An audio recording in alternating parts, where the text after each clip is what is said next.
رمضان شریف کا ایک فضیلت بیان کرتا ہوں. ایسے تو بہت ثواب ہے کہ جنت اس کو واجب ہو جاتی ہے جو ایماناً و احتساباً روزہ رکھتا ہے.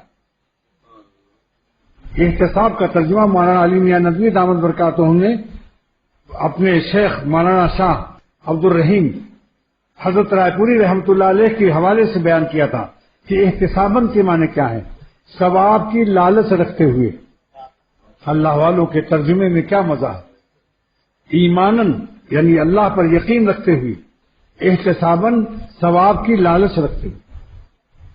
تو حکیم الامت مجدد ملت نے بہشتی زیور حصہ نمبر 3 اس کو آپ لوگ پڑھ لیں، روزانہ 2-3 صفحہ ختم کر لیں تاکہ رمضان کے مسائل آپ کو محفوظ ہو جائیں.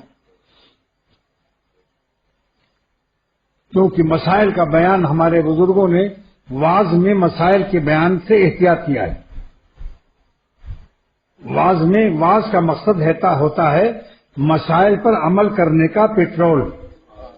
مسائل روڈ ہیں مگر روڈ پر گاڑی نکالنے سے پہلے تیل بھروا لو.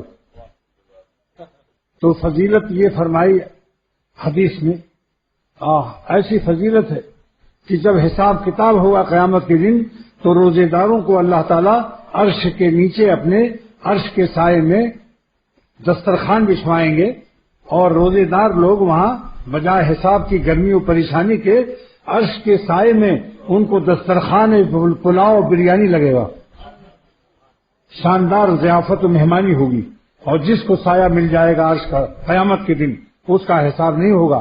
جہاں حساب ہوگا وہاں سایہ نہ ہوگا، جہاں سایہ ہوگا وہاں حساب نہ ہوگا. تو سائے رحمت میں بلانا اور ضیافت اور پلاؤ بریانی الگ، پھر کیا پکی جنت ہے اس کے لیے انشاءاللہ تعالی. اس لیے روزے دار روزہ رکھ کے تکلیف اٹھا لیں، اور جو بہت کمزور ہوں بیمار ہوں ڈاکٹروں نے کہہ دیا ہو دیندار ڈاکٹر نے کہ آپ کے لیے روزہ مضر ہے تو وہ 2 سیر گندم کی قیمت روزانہ جب رمضان اکٹھی دے دیں رمضان گزر جانے کے بعد، لیکن پیشگی دینے سے زیادہ نہیں ہوگا. تو رمضان شریف میں کہ یہ فضیلت ایک ہی کافی کہ عرش کے نیچے سائے میں دعوت ہوگی اللہ میاں کی کہ تم لوگوں نے پیٹ کو تکلیف دی ہے میری وجہ سے، اب کھاؤ نا. قیامت کے دن دیکھو سب حساب میں پسینے میں شرابور ہیں اور تم کو ہم بوریت سے نکال کر سائے عرش میں بریانی کھلا رہے ہیں. دعوت تمہاری ہو رہی ہے.